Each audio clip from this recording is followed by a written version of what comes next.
Hi friends, ఈ సెషన్లో మనం కేంద్ర వైద్య ఆరోగ్య శాఖ వారు 2022-23కు సంబంధించి హెల్త్ డైనమిక్స్ ఆఫ్ 2022-23 నివేదికను వెలువరించడం జరిగింది.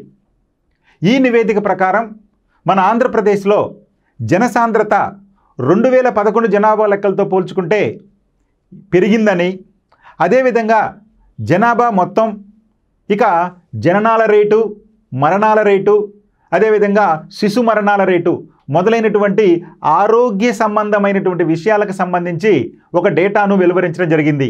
వాస్తవానికి ఇది జనాభా గణాంకాలు సేకరించినటువంటి జనాభా లెక్కలు కానప్పటికీ కేంద్ర వైద్య ఆరోగ్య శాఖ వారు ఈ హెల్త్ డైనమిక్స్ మీద ఇచ్చినటువంటి డేటాలో కొన్ని ఆసక్తికరమైనటువంటి అంశాలను మనం ఇప్పుడు చర్చించుకుందాం. ఇవి కరెంట్ అఫైర్స్ రూపంలో ప్రతి ఎగ్జామ్లో కూడా, మన ఆంధ్రప్రదేశ్లో నిర్వహించే ప్రతి ఎగ్జామ్లో కూడా వచ్చే అవకాశం ఉంటుంది. వాస్తవానికి జనాభా లెక్కలంటే కేంద్ర గణాంక శాఖ వారు ప్రతి 10 సంవత్సరాలకి వెలువరించేటటువంటి లేదా సేకరించేటువంటి జనాభానే మనం ప్రామాణికంగా తీసుకుంటాం. ఇప్పటికీ చివరిసారిగా సేకరించినటువంటి 2011 జనాభా లెక్కల్ని మనం అనుసరించడం జరుగుతుంది. వాస్తవానికి 2021లో జనాభా లెక్కలు సేకరించాల్సిన అప్పటికీ కరోనా కారణంగా ఆ జనాభా లెక్కలను 2021లో సేకరించలేదు. కాబట్టి ఇలాంటివి కరెంట్ అఫైర్స్ రూపంలోనే మనం వినియోగించుకోవాలి. ఓకే, సో నెక్స్ట్ జనాభా లెక్కలు వచ్చే వరకు కూడా ఇలాంటి అంశాలను మనం కరెంట్ అఫైర్స్గానే మనం అనుసరించాల్సి ఉంటుంది. ఇది మీరు గమనించవలసిందిగా కోరటం జరుగుతుంది. ఇక ఈ వీడియోలో ముందుకెళ్ళే క్రమంలో భాగంగా మన అప్టేక్ జాబ్స్ వారు రాబోయేటటువంటి ఈ ఏపీపీఎస్సి గ్రూప్ 2 మెయిన్స్ ఎగ్జామ్స్కి సంబంధించి కానీ, లేదా తెలంగాణ గ్రూప్ 2కి సంబంధించినటువంటి ఎగ్జామ్స్కి సంబంధించి మనం క్విక్ రివిజన్ అయినటువంటి అంశాన్ని మనం తీసుకురావడం జరిగింది. చాలా మన విద్యార్థి మిత్రులందరికీ తెలుసు, ఇప్పటికే చాలామంది ఇది ఫాలో అవుతూ ఉన్నారు. మనకి తెలంగాణకి సంబంధించినటువంటి గ్రూప్ 2 క్విక్ రివిజన్లో భాగంగా మొత్తం ఉన్నటువంటి 20 సబ్జెక్టులను 2 భాగాలుగా చేసి పార్ట్ 1, పార్ట్ 2 రూపంలో ప్రతి సబ్జెక్టును 5 నుంచి 10 గంటల వ్యవధిలో, అంటే క్విక్ రివిజన్గా షార్ప్గా మీరు ఒక రోజులో 2 లేదా 3 సబ్జెక్టులను కవర్ చేసే విధంగా మనం పొందుపరచడం జరిగింది ఈ క్విక్ రివిజన్లో భాగంగా. ఇది మొత్తం కోర్సు మీకు పార్ట్ 1 499 రూపాయలకు, పార్ట్ 2 499 రూపాయలకు అందించడం జరుగుతుంది 6 నెలల వ్యవధిలో. ఇది టీజీపీఎస్సి గ్రూప్ 2కి సంబంధించి. ఇక మన ఏపీపీఎస్సి గ్రూప్ 2 మెయిన్స్కి సంబంధించి మనకి ఎగ్జామ్ జనవరి, ఫిబ్రవరిలో అంటున్నారు కాబట్టి, లేదా డిసెంబర్, ఇంకా పూర్తి సమాచారం లేనప్పటికీ 6 నెలల వ్యవధితోటి ఈ గ్రూప్ 2కి సంబంధించినటువంటి పేపర్లను కూడా ఈ క్విక్ రివిజన్లో మీకు అందించడం జరిగింది. ఇక ఈ ఏపీపీఎస్సికి సంబంధించి లేదా రాబోయే నోటిఫికేషన్కి సంబంధించి ఫుల్ కోర్సు కూడా మనకి అందుబాటులో ఉంది. వీటితో పాటుగా మనకి సెక్షన్ వైజ్గా టెస్టులు ఆల్రెడీ మనం నిర్వహించడం జరిగింది. ఆ టెస్టులు మొత్తం కూడా మనం కండక్ట్ చేసుకోవడం జరిగింది. సో వాటికి సంబంధించి కూడా సెక్షన్ వైజ్గా మీకు టెస్టులు నిర్వహించాము. వాటిని కూడా మీరు ఉపయోగించుకుంటారని, మీ యొక్క ర్యాంకును మెరుగుపరుచుకుంటారని ఆకాంక్షిస్తూ ఇప్పుడు మనం వీడియోలో ముందుకు వెళ్దాం. చూడండి, కేంద్ర వైద్య ఆరోగ్య శాఖ వెలువరించిన health dynamics of India 2022-23 health dynamics of India 2022-23 నివేదిక ప్రకారం మన ఆంధ్రప్రదేశ్లో జనసాంద్రత 327గా పేర్కొనటం జరిగింది. 327గా పేర్కొనటం జరిగింది. మరి 2011 జనాభా లెక్కల ప్రకారం మన ఆంధ్రప్రదేశ్లో జనసాంద్రత ఎంత ఉందండి అంటే, జనసాంద్రత అనే దాన్ని మనం ఎలా కలుపుతామండి?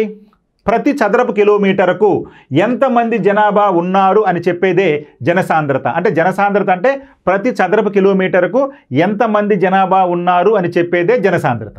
మరి ఈ యొక్క హెల్త్ డైనమిక్స్ ఆఫ్ ఇండియా 2022-23 ఇచ్చినటువంటి నివేదిక ప్రకారం మన ఆంధ్రప్రదేశ్లో ప్రస్తుతం అంటే 2023 జూలై నాటికి ఎంత జనసాంద్రత ఉందని పేర్కొన్నారంటే 327 మంది ఉన్నారు ప్రతి చదరపు కిలోమీటర్కు. 2011లో ఎంత ఉందండి అంటే 308 ఉన్నారు. అంటే 2011 జనాభా లెక్కల ప్రకారం మన ఆంధ్రప్రదేశ్లో జనసాంద్రత 308 మంది ఉన్నారు ప్రతి చదరపు కిలోమీటర్కు. అది 2023 జూలై నాటికి ఎంతకు పెరిగిందండి?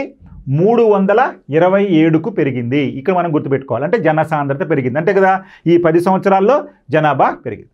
ఇక పట్టణ ప్రాంతాల్లో ఈ జనసాంద్రత ఎలా ఉందయ్యా అంటే 4738 మంది ఉన్నారు. అంటే ప్రతి చదరపు కిలోమీటర్కి పట్టణాలలో 4738 మంది ఉన్నారు. అదే గ్రామీణ ప్రాంతాలలో 212 మంది ఉన్నారు. గ్రామీణ ప్రాంతాల్లో 212 మంది ఉన్నారు. యావరేజ్గా తీసుకున్నప్పుడు మన మొత్తం భూభాగం డివైడెడ్ బై జనాభా అంటే ప్రతి చదరపు కిలోమీటర్కి ఎంతమంది వస్తున్నారంటే 327 మంది వస్తున్నారు. పట్టణాల్లోనేమో 4738 మంది ఉన్నారు. గ్రామీణ ప్రాంతాల్లోనేమో 212 మంది ఉన్నారు. ఈ డేటా మీరు గుర్తుపెట్టుకోవాలి. ఇది health dynamics of India 2022-23 data ప్రకారం. ఇది ఎవరు సేకరించారండి? కేంద్ర వైద్య ఆరోగ్య శాఖ వారు. ఇక దేశంలో 2023 జూలై నాటికి జనాభా అంచనాలు పట్టణ గ్రామీణ ప్రాంతాల్లో వైద్య ఆరోగ్యపరంగా ఉన్న మౌలిక వసతులు మానవ వనరుల గురించి ఈ నివేదిక వెల్లడించింది. వాస్తవానికి ఈ నివేదిక దేనికి పరిమితమైందయ్యా అంటే వైద్య ఆరోగ్య శాఖ వారు సేకరించారు కాబట్టి దానికి సంబంధించిన అంశాలే. అంటే మన దేశంలో ఉన్నటువంటి జనాభాకి సంబంధించిన అంచనాలు పట్టణ గ్రామీణ ప్రాంతాల్లో వైద్య ఆరోగ్యపరంగా ఉన్నటువంటి మౌలిక వసతులు మానవ వనరుల గురించి ఈ నివేదిక డేటా తీసుకోవడం జరిగింది. అయితే ఇందులో భాగంగా మన ఎగ్జామ్కి పనికి వచ్చేటటువంటి ఈ జనసాంద్రతను శిశు మరణాలు జననాలు మరణాల రేటు గురించి మాత్రమే ఇక్కడ మనం చర్చించుకోవటం అనేది జరుగుతుంది. అర్థమైందండి? మరి ఈ నివేదిక ప్రకారం దేశంలో అత్యధిక జనసాంద్రత ఢిల్లీలో ఉందని చెప్పి పేర్కొనడం జరిగింది. అత్యధిక జనసాంద్రత ఢిల్లీలో ఉంది. అది ఢిల్లీ కేంద్రపాలిత ప్రాంతం, అదేవిధంగా రాష్ట్రంగా కూడా మనం పరిగణిస్తాం కాబట్టి ఇక్కడ ఢిల్లీలో జనసాంద్రత ఎంత ఉందయ్యా అంటే ప్రతి చదరపు కిలోమీటర్కు 14,491 ఉంది. అంటే 14,491 తోటి మొదటి స్థానంలో అత్యధిక జనసాంద్రత ఉన్నటువంటి రాష్ట్రం అన్న లేదా కేంద్రపాలిత ప్రాంతం అన్న ఢిల్లీని మనం గుర్తుపెట్టుకోవాలి. ఎంత ఉందండి ఢిల్లీలో జనసాంద్రత? 14,491గా ఉంది. ఇక ఇతర స్థానాల్లో తీసుకుంటే చండీగఢ్ మరొక కేంద్రపాలిత ప్రాంతం 10,833 ఉన్నారు. ఆ తర్వాత పుదుచ్చేరి మరొక కేంద్రపాలిత ప్రాంతం 3,384 మంది ఉన్నారు. అంటే ఢిల్లీలో 14,491 ఉంటే ఆ తర్వాత చండీగఢ్లో 10,833, పుదుచ్చేరిలో 3,384 మంది ఉంటే లక్షద్వీప్లో మరొక కేంద్రపాలిత ప్రాంతం అత్యల్ప జనాభా కలిగిన కేంద్రపాలిత ప్రాంతం అయినటువంటి లక్షద్వీప్లో 2,300 మంది ఉన్నారు ప్రతి చదరపు కిలోమీటర్కు. ఇక దాద్రా నగర్ హవేలీలో చూడండి, ప్రతి కేంద్రపాలిత ప్రాంతంలో దాదాపు అన్ని కేంద్రపాలిత ప్రాంతాల్లో ఒక అండమాన్ నికోబార్ దీవులు మినహాయించి మిగిలిన ఎన్ని కూడా ఎన్ని ఉన్నాయో చూడండి. దాద్రా నగర్ హవేలీలో 2,148 మంది ఉన్నారు.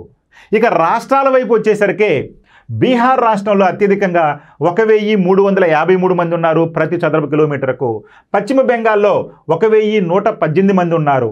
ఉత్తరప్రదేశ్లో 982 మంది ఉన్నారు. చూడండి, ఢిల్లీ, బీహార్ మరియు పశ్చిమ బెంగాల్ 1000ని క్రాస్ అయినాయి. ఇక ఉత్తరప్రదేశ్లో 982 మంది, కేరళలో 922 మంది, కేరళలో 922 మంది, హర్యానాలో 686 మంది, పంజాబ్లో 611 మంది, తమిళనాడులో 592 మంది, జార్ఖండ్లో 497 మంది, అస్సాంలో 457 మంది, గోవాలో 426 మంది, మహారాష్ట్రలో 412 మంది, త్రిపురలో 396 మంది, తెలంగాణ రాష్ట్రంలో 386 మంది. సో తెలంగాణ రాష్ట్రంలో 386 మంది ఉన్నారు. ఇక గుజరాత్లో 366 మంది, కర్ణాటక రాష్ట్రంలో 354 మంది, ఆంధ్రప్రదేశ్లో 327 మందిగా ఉన్నారు. సో 2011 జనాభా లెక్కల ప్రకారం 308గా ఉన్నటువంటి ఆంధ్రప్రదేశ్ జనసాంద్రత 2023 వచ్చేసరికి ఈ యొక్క జనసాంద్రత అనేది 327కు పెరిగింది మన ఆంధ్రప్రదేశ్లో. సో వాస్తవానికి దక్షిణ భారతదేశంలో ఉన్నటువంటి తమిళనాడు కానీ, కర్ణాటక కానీ, కేరళ కానీ, తెలంగాణ కానీ వీటన్నిటిలో కల్లా అతి తక్కువ జనసాంద్రత ఉన్నటువంటి రాష్ట్రంగా ఆంధ్రప్రదేశ్ ఉంది ఈ గణాంకాల ప్రకారం. దక్షిణ భారతదేశంలో అత్యధిక జనసాంద్రత కలిగినటువంటి రాష్ట్రం ఏదయ్యా అంటే కేరళ. కేరళలో 922 మంది ఉన్నారు అత్యధికంగా. అంటే మన దక్షిణ భారత రాష్ట్రాలైనటువంటి తమిళనాడు, కర్ణాటక, ఆంధ్రప్రదేశ్, తెలంగాణ ఈ 5 రాష్ట్రాలలో అత్యధిక జనసాంద్రత ఎక్కడున్నారంటే కేరళలో ఉన్నారు. అర్థమైందండి? అంటే కేరళలో అత్యధిక జనసాంద్రత ఉంది. మరి అతి తక్కువ జనసాంద్రత ఎక్కడ ఉందండి? ఆంధ్రప్రదేశ్లో ఉంది. చూడండి, అంటే అత్యధికంగా జనసాంద్రత కేరళలో ఉంటే దక్షిణ భారతదేశంలో అత్యల్పంగా జనసాంద్రత ఆంధ్రప్రదేశ్లో ఉన్నారు. ఈ పాయింట్ మీరు బాగా గుర్తుపెట్టుకోవాలి. ఎందుకంటే దేశంలో తీసుకున్నప్పుడు ఢిల్లీ తర్వాత బీహార్లో అత్యధిక జనసాంద్రత ఉంటే 1000 కంటే ఎక్కువగా అంటే 1353 ఉంటే మన దక్షిణ భారతదేశంలో ఉన్నటువంటి ఈ 5 రాష్ట్రాల్లో, ఏ 5 రాష్ట్రాలండి? ఆంధ్రప్రదేశ్, తెలంగాణ, కర్ణాటక, తమిళనాడు, కేరళ. ఈ 5 రాష్ట్రాల్లో అతి తక్కువ జనసాంద్రత మన ఆంధ్రప్రదేశ్లోనే ఉంది. ఇది మీరు బాగా గుర్తుపెట్టుకోవాలి. Okay, right. ఇక జాతీయ సగటు జనసాంద్రత 425గా ఉంది. ఈ నివేదిక ప్రకారం జాతీయ జనసాంద్రత ఎంత ఉందంటే, దేశంలో జనసాంద్రత ఎంత ఉందండి? ప్రతి చదరపు కిలోమీటర్కు 425 ఉంది. అదే 2011 జనాభా లెక్క ప్రకారం ఎంత ఉందండి? 382 మంది ఉంది. అంటే 2011లో 382 మంది ప్రతి చదరపు కిలోమీటర్కు మన దేశంలో ఉంటే 2023 ఈ హెల్త్ అంటే కేంద్ర వైద్య ఆరోగ్య శాఖ నివేదిక ప్రకారం, అంటే ఈ నివేదిక ప్రకారం మన దేశంలో జనసాంద్రత ఎంత ఉందయ్యా అంటే 425 ఉంది. మీరు గుర్తుపెట్టుకోవాలి.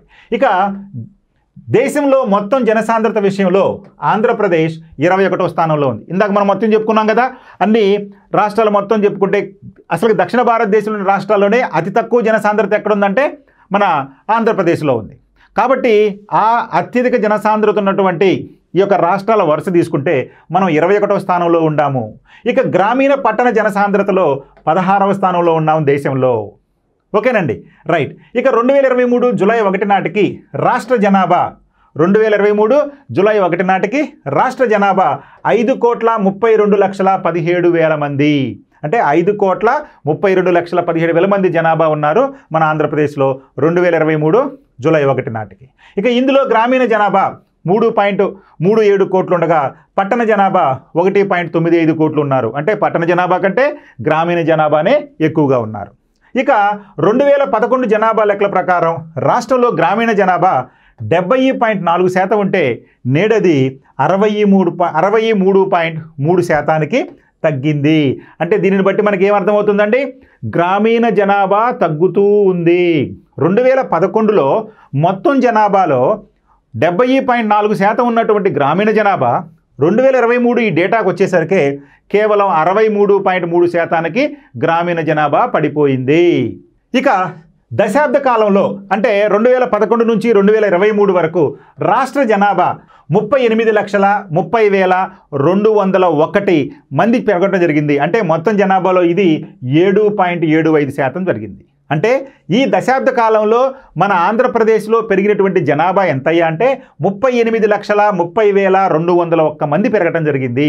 ఇది ఎంత శాతంతో సమానం అయ్యా అంటే 7.75%తో సమానం.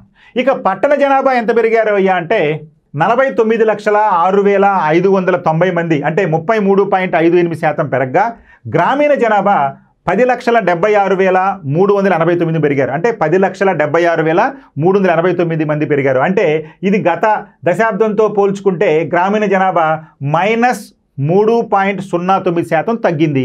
పట్టణ జనాభా తీసుకుంటే 33.58% పెరిగింది. అంటే పట్టణ జనాభా పెరిగిన శాతం తీసుకుంటేనేమో పెరిగింది. ఎంత శాతం పెరిగింది? 33.5%. అదే గ్రామీణ జనాభా శాతం తీసుకుంటే మైనస్లోకి వచ్చేసింది. అంటే -3.09%కి తగ్గింది. అంటే జనాభా పెరిగింది. ఎంత శాతం పెరిగింది? 7.7% పెరిగింది. అయితే గ్రామీణ పట్టణ జనాభాలో మాత్రం చాలా వ్యత్యాసం ఉంది.